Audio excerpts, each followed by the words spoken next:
Alors, comme je vous l'ai déjà dit dans d'autres vidéos, parfois, quand nos clients, nos sophronisés ne reviennent pas, ça peut être dû à des raisons tout à fait personnelles qui leur appartiennent et il n'y avait rien qu'on puisse faire pour les récupérer. Mais parfois, on doit toujours d'ailleurs se remettre en question. Et plus ça va, plus j'ai l'impression qu'il y a une raison qui fait que certains clients ne reviennent pas. C'est pas la seule, il y a sûrement d'autres explications. Mais j'ai envie de partager aujourd'hui avec vous une des raisons pour lesquelles ils ne reviennent pas, qui est, à mon sens, le fait qu'ils ne comprennent pas ce qu'on fait, tout simplement. C'est-à-dire que les sophronisés ne comprennent pas, notamment le lien entre les premières séances qu'on propose et un objectif qu'on s'est fixé avec eux. Je m'explique. Pour la plupart des personnes, la sophrologie, alors le mot sophrologie commence à être assez connu dans notre société, mais il y a peu de personnes, je vous raconte aucune nouveauté, je pense qu'on est tous d'accord là-dessus. Peu de personnes savent vraiment ce qu'est la sophrologie et si vous faites une enquête autour de vous et que vous demandez à 20 personnes, 100 personnes, 500 personnes, je pense que le mot qui va ressortir le plus, ça va être bien dormir ou alors relaxation. Donc la plupart des personnes estiment que faire de la sophrologie, c'est peut-être un peu l'équivalent d'aller se faire masser. On fait une séance, on fait 2 séances, on se sent bien et on arrête. Donc, vous allez déjà, dans la première anamnèse, devoir expliquer à votre sophronisé que la sophrologie est un accompagnement, que cet accompagnement vise une transformation et qu'on ne fait pas de transformation en 1 ou 2 séances. Donc ça, déjà, c'est quelque chose que j'estime être important à expliquer à votre sophronisé. Alors, dans chaque école, on apprend à faire des anamnèses qui sont différentes. Moi, ça me semble super important, en tout cas, c'est comme ça que j'ai appris, c'est comme ça que je continue de faire, d'expliquer ce qu'est la sophrologie lors de la première rencontre. Et moi, personnellement, je le fais après avoir interrogé le sophronisé. Je vais vous dire pourquoi je pense que c'est le moment le plus adapté pour le faire dans quelques instants. Donc, je continue sur mon raisonnement du début. Alors, la plupart des personnes donc associent la sophrologie à de la relaxation et certains de leurs objectifs vont aussi tourner autour d'une meilleure, d'un mieux-être, de justement mieux dormir, gérer le stress, être plus apaisé, être plus serein, se calmer. Donc pour ces personnes-là, l'objectif fixé, il est en lien avec ce qu'ils pensaient être la sophrologie et les premières séances qu'on va proposer, qui vont être des séances, on va proposer par exemple une SDN où il sera question de contracter ses muscles et de les relâcher. Ça va rentrer dans quelque chose qui leur paraîtra logique. Je veux mieux gérer mon stress, je veux me calmer. Donc là, ce qu'elle me propose semble être logique. Les exercices de respiration, inspirer, bloquer, lâcher, ça produit effectivement tout de suite une sensation de calme, une sensation de détente. Donc ça peut paraître cohérent et du coup, c'est plus facile pour eux de comprendre ce qu'on fait. Cependant, vous avez aussi pas mal de personnes qui viendront vous voir pour des objectifs qui ne sont pas forcément directement liés à la détente. Ça va être des personnes qui vont faire des séances de sophrologie pour travailler l'estime de soi, pour travailler la confiance en soi, peut-être en lien avec un événement précis, pour travailler l'affirmation de soi, être plus assertif, être capable de dire ce que je pense. Dans ma famille, au travail souvent, c'est une personne qui se sent pas respectée par ses proches, se sent pas respectée au travail par son patron. Donc cette personne-là a besoin de travailler la capacité d'assertivité, d'être plus affirmée. C'est un exemple. Ça peut être aussi des personnes qui vont travailler la mémoire, la concentration. Donc ces personnes-là sont sur un objectif qui n'est pas directement lié, en tout cas dans leur esprit. Ils ne voient pas le lien direct entre détente, relaxation et travail sur la concentration, travail sur la capacité à être assertif. Et dans ce cas-là, il va falloir encore plus que pour les autres expliquer la sophrologie lors de l'anamnèse de façon efficace. Et je vais aussi vous dire que ça va être peut-être nécessaire aussi d'expliquer plus tard dans le dialogue présophonique, donc dans chacune de vos séances, ce que vous faites et le lien entre ce que vous faites et l'objectif. Donc, je reviens à l'anamnèse. Pour ces personnes-là, alors pour toutes les personnes de toute façon, il faut que vous essayiez de donner une explication de la sophologie qui soit efficace. Qu'est-ce qu'une explication de la sophologie qui soit efficace?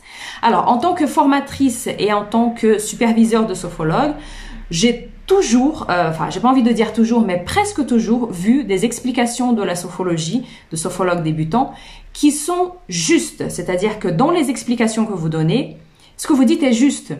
Par contre, très souvent, c'est des explications qui restent très théoriques, qui vont coller très bien pour une personne qui connaît déjà la sophologie, c'est-à-dire vous et moi. Mais essayez de vous mettre toujours à la place de quelqu'un qui, justement, ne connaît pas la sophologie. Vous êtes tous des empathiques. L'empathie, c'est pas justement souffrir avec quelqu'un. L'empathie, c'est toujours essayer de se mettre à la place de quelqu'un. Alors, imaginez-vous quand vous ne connaissiez pas la sophologie.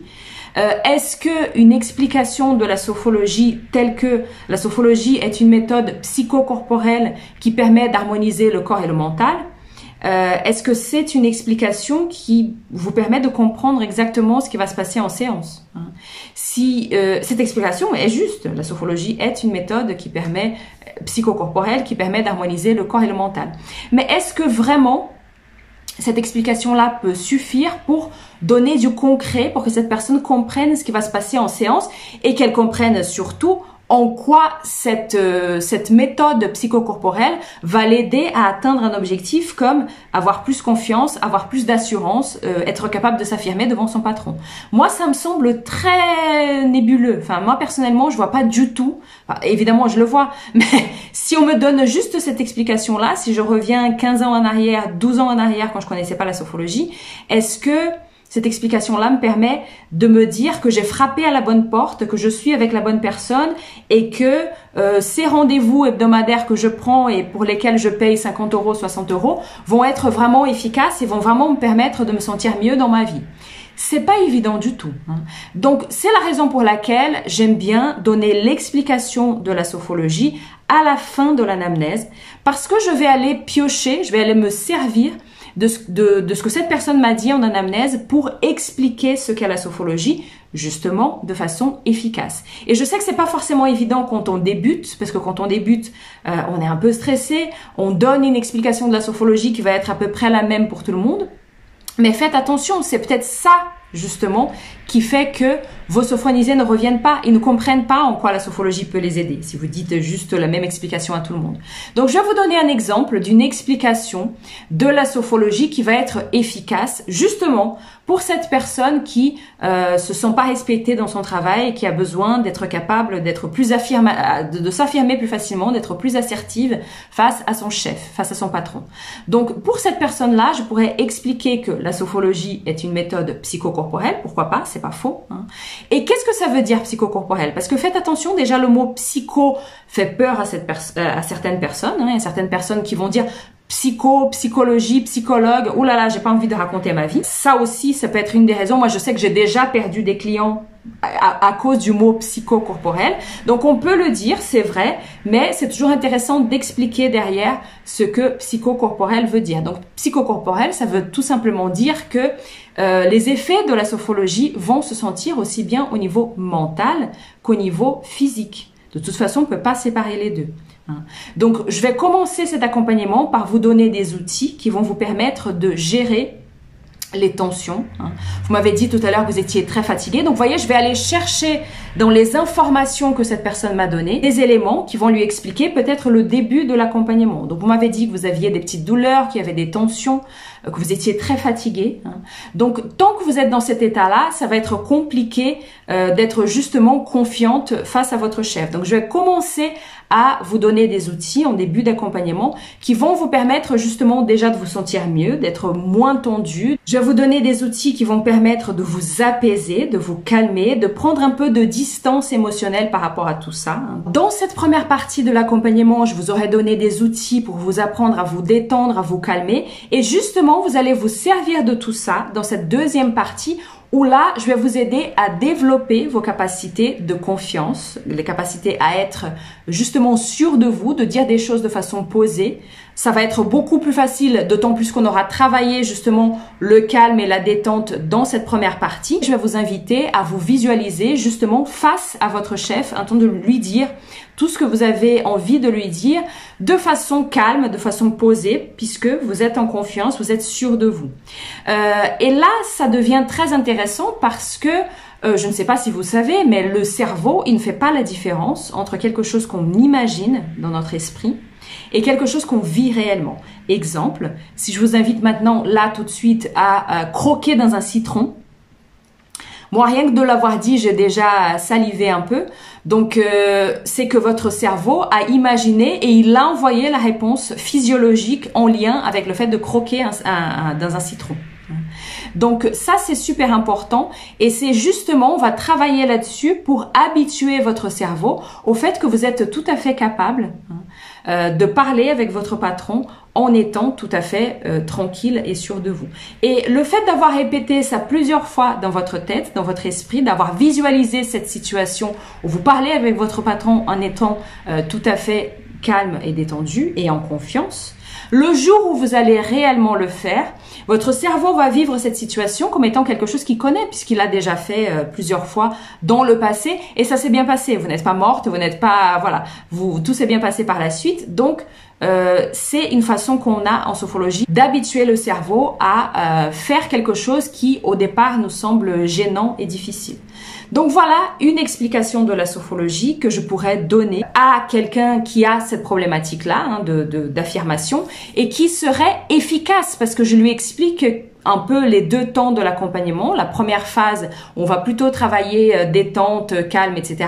Et la deuxième phase où on va stimuler des capacités. Donc elle comprend qu'il faut quand même un certain nombre de séances pour y arriver.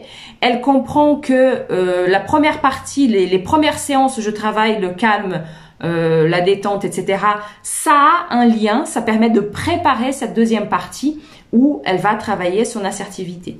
Donc ça, c'est déjà super important, mais là, on ne parle que de l'anamnèse. Je pense que c'est aussi super important de continuer de faire ce lien toujours avec l'objectif lors des dialogues pré-sophroniques. Donc dans chaque séance, c'est toujours important d'expliquer pourquoi cette séance aujourd'hui qui s'appelle chasser les tensions, cette séance qui s'appelle prendre du recul, cette séance qui s'appelle installer le calme, qui s'appelle tout ce que vous voudrez, mais qui n'a pas encore un lien direct avec l'assertivité et le fait de s'affirmer face à son chef, en quoi c'est important de passer par là pour arriver à ça. Parce que c'est justement là, je pense, qu'on perd beaucoup de nos clients. Ils ne comprennent pas. Alors, je suis venue la voir pour travailler la confiance, pour être capable de demander une augmentation à mon chef ou pour être plus assertive chez moi parce que j'ai l'impression que je me fais marcher sur les pieds par mon mari ou par mes enfants ou par ma femme. Et elle est là en train de me demander de respirer, mais pourquoi faire, hein? Donc, c'est toujours important d'expliquer que, alors aujourd'hui, je vous propose une séance dont l'intention est de chasser les tensions parce que justement, on va commencer à travailler cet état de détente qui va être important pour être assertive un peu plus tard, hein. Parce que si être assertif, c'est être capable de dire ce qu'on pense, de dire ce qu'on a envie de dire de façon calme et posée. Vous n'avez pas envie de dire ce que vous pensez et d'éclater en larmes, de vous mettre en colère, de vous mettre à crier. Vous avez envie d'être assertive tout en étant posée, tout en étant en confiance. Et donc, pour y arriver, on va passer par ces premières étapes où je vais vous donner des outils pour vous détendre, vous calmer. Donc, à chaque séance, n'hésitez pas à expliquer non seulement vous donner l'intention de la séance, ça a priori on vous a appris en formation, mais vous allez aussi expliquer pourquoi c'est important de passer par là, pour que cette personne comprenne qu'elle n'est pas juste en train de respirer, de se calmer pour ne rien faire. Donc je pense que si vous faites ça, alors, ce n'est pas à 100% garanti que vos sophronisés vont toujours rester. Il y a d'autres choses aussi qui font que ils peuvent prendre la décision d'arrêter l'accompagnement. Mais en tout cas, là, vous vous assurez qu'ils comprennent ce qu'ils font et ça va leur donner envie de connaître la suite. Si vous voulez être encore plus sûr de vous, notamment durant l'anamnèse, je vous propose de vous inscrire à la plateforme Sophro Continue, qui est une plateforme de formation continue continu pour les sophrologues que je propose et dans laquelle justement un des plusieurs ateliers qui existent va justement parler de l'anamnèse et justement je vous explique point par point comment vous devez comprendre cette anamnèse pour être beaucoup plus à l'aise lorsque vous allez la faire. Et je parle aussi d'ailleurs de l'anamnèse pour les enfants. Donc le lien est juste dans la description de la vidéo. N'hésitez pas à vous abonner si ça vous intéresse. Voilà, je vous laisse et je vous retrouve très vite pour une prochaine vidéo.